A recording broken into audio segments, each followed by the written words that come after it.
बहुत समय पहले की बात है।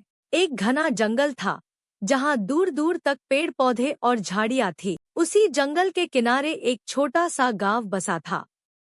गांव के बाहर एक पुराना खंडहरनुमा मंदिर था जहाँ एक साधु रहा करता था। साधु बहुत ही शांत, ज्ञानी और तपस्वी था। वह रोज भगवान की पूजा करता और गांव वालों को सत्संग के माध्यम से धर्म और सद्गुणों की शिक्षा देता। लेकिन उस गांव में एक अजीब डर फैला हुआ था। गांव वाले कहते थे कि रात के समय मंदिर के पास कोई अजीब सी आवाजें आती थी। कई लोगों ने वहां एक डरावना भूत देखने का दावा किया था, जो काले धुएं की तरह दिखता था और अजीब अजीब आवाजें निकालता था। गांव वाले इतने डर गए थे कि वे शाम होते ही घरों में बंद हो जाते और मंदिर के पास जाने की हिम्मत नहीं था। एक दिन कुछ गांव वालों ने साधु से मदद मांगी। साधु मुस्कुराए और बोले, डर सत्य नहीं है, यह केवल हमारे मन की उपज है। सत्य को जानने के लिए हमें अपने भय का सामना करना होगा। रात होते ही साधु मंदिर के बाहर ध्यान लगाने बैठ गए। जैसे ही आधी रात हुई, मंदिर के भीतर से अजीब आवाजें आने लगी।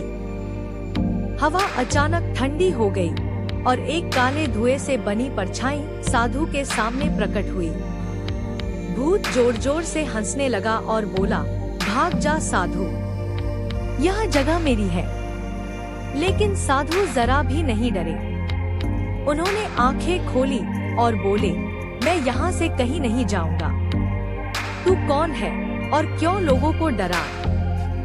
भूत कुछ पल के लिए चुप हो गया और फिर उसकी आंखों में आंसू आ गए। वह बोला, मैं इस मंदिर का पूर्व पुजारी था। वर्षों पहले जब मैं पूजा कर रहा था, कुछ डाकुओं ने इस मंदिर पर हमला कर दिया और मुझे मार डाला। मेरी आत्मा इस जगह से मुक्त नहीं हो पाई और मैं यहाँ भटकता रहा। लेकिन अब मैं किसी को नुकसान नहीं पहुंचाना चाहता। साधु ने ध्यान लगाया और अपने तपोबल से मंत्रों का जाप किया। उनके जाप से दिव्य प्रकाश फैला और भूत धीरे धीरे शांत होने लगा।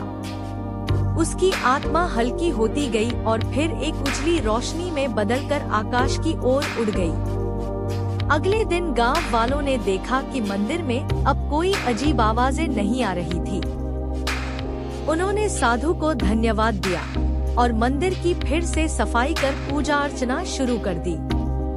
गांव एक बार फिर शांत और सुरक्षित हो गया। इस कहानी से हमें यह सीखने को मिलता है कि डर का सामना करने से ही उसका समाधान निकलता है।